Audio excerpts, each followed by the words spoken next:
Face à le chiffre, mais c'est Jean-Marc Daniel qui va commencer aujourd'hui, évidemment, parce que c'est sa passion, le budget britannique. Messieurs les Anglais, tirez les premiers. Absolument. Jean-Marc, est-ce que vous pensez que Rachel Reeves, dans sa présentation, il y a quand même des hausses d'impôts importantes encore à venir, peut être un modèle pour nous en France ?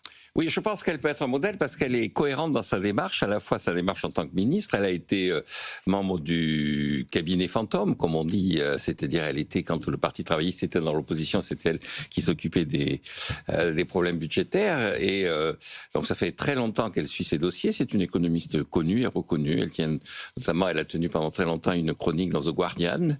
Et c'est quelqu'un qui... au moment où le Parti travailliste était devenu un peu gauchiste, à l'époque de Jérémy Corbyn, avait pris du recul, avait refusé d'être associé à la dérive.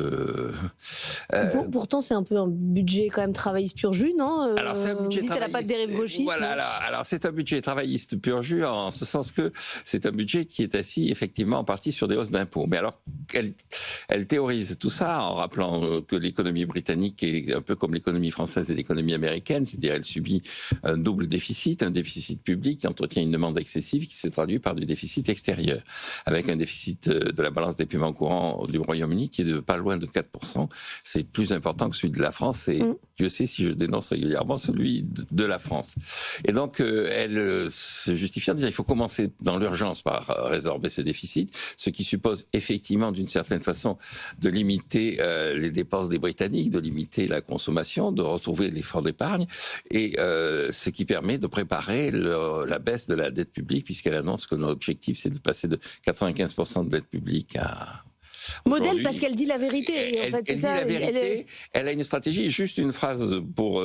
Elle a présenté quand elle a brandi la mallette de Gladstone. Là, vous savez, c'est un cérémonial où elle brandit un cartable rouge qui était qui est une reproduction parce que celui historique est dans un musée maintenant. Oui. C'était celui de William Gladstone quand il était chancelier de l'Échiquier. Et elle a dit: mes choix sont clairs, ni austérité, ni endettement, ni aveuglement face à l'injustice.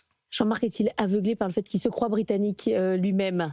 Moi je pense que c'est le cas le plus intéressant aujourd'hui, le laboratoire le plus intéressant de politique économique dans tous les grands pays, c'est aujourd'hui l'Angleterre, pour plusieurs raisons. Il y avait Milei en Argentine qui était très intéressant, mais là on est vraiment dans un cas passionnant. Pourquoi ? Parce que d'abord, aucun autre pays que le Royaume-Uni n'a eu dans l'histoire les audaces les plus folles en matière de politique économique. C'était l'anti-pays du en même temps, et il va devoir devenir le pays du en même temps. C'était l'anti-pays du en même temps parce que les politiques économiques britanniques, vous êtes trop jeune pour vous en souvenir, mais c'était toujours extrêmement typé. C'était ce qu'on appelait le pays du stop and go dans les années 50-70. C'est-à-dire que pendant 12 ou 24 mois, allez hop, c'était la relance à fond, et puis il y a de l'inflation, puis hop, coup de frein massif, etc. Donc ça, c'était avant, c'est le pays qui a été un pays des pays les plus étatisés, les plus syndiqués, qui après, avec Margaret Thatcher, est devenu un des pays les plus libéraux, et c'est le pays qui a fait le saut ultime dans l'inconnu de la politique économique avec le Brexit.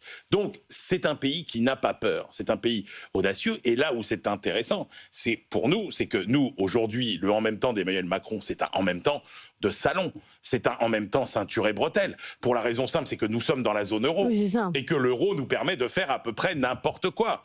Contrairement à ce qu'on nous avait promis. Là, le Royaume-Uni, il se jette dans le vide sans filet. Parce qu'il y a la sanction des marchés. Rappelez-vous ce qui s'était déjà passé avec Liz Truss, où elle avait été sanctionnée immédiatement par les marchés. Et ce qu'elle nous montre, c'est que quand on n'a pas le choix, il y a bien une trajectoire possible de sortie de crise, de redressement des finances publiques. Et honnêtement, la trajectoire qu'elle emprunte, finalement, c'est celle dont on nous dit qu'elle est tout à fait possible en France si on avait le courage de la prendre. C'est celle qui est préconisée, par exemple, par le Conseil d'analyse économique, quand il nous dit que sur 5 à 7 ans, en France, on peut redresser les finances publiques avec un effort plus important au début, etc. Donc, c'est vraiment le modèle de ce qu'il faut suivre pour un pays qui a les mêmes difficultés que la France, c'est-à-dire ce positionnement moyenne gamme, ces difficultés avec l'immigration, le fait d'être lâché par les États-Unis, etc. Donc, pour nous, c'est un laboratoire extrêmement intéressant. Acceptent, Jean-Marc, des choses très différentes de nous. Enfin, ils ont eu des hausses quand même sur les factures d'énergétique ultra violentes que nous, on n'a pas connues. Enfin, c'est pas le même peuple, si je puis dire. Oui. Il y a justement le discours de Rachel Reeves, qui s'inscrit d'ailleurs dans une assez longue tradition, là aussi, des chanceliers de l'échiquier, qui consiste à dire « Je vais pas vous promettre du sang et des larmes comme Churchill, parce que Churchill avait en face de lui Hitler. Moi, j'ai en face de moi à résoudre un problème économique. Donc, je vais vous demander un effort. Je fais des choix. » C'est ce que dit Rachel Reeves. Et ce qu'elle identifie bien, quand elle se compare aux États-Unis à la France, on l'a rappelé, la France est protégée par l'euro, les États-Unis par le dollar. Le Royaume-Uni, il est soumis directement à la pression des marchés.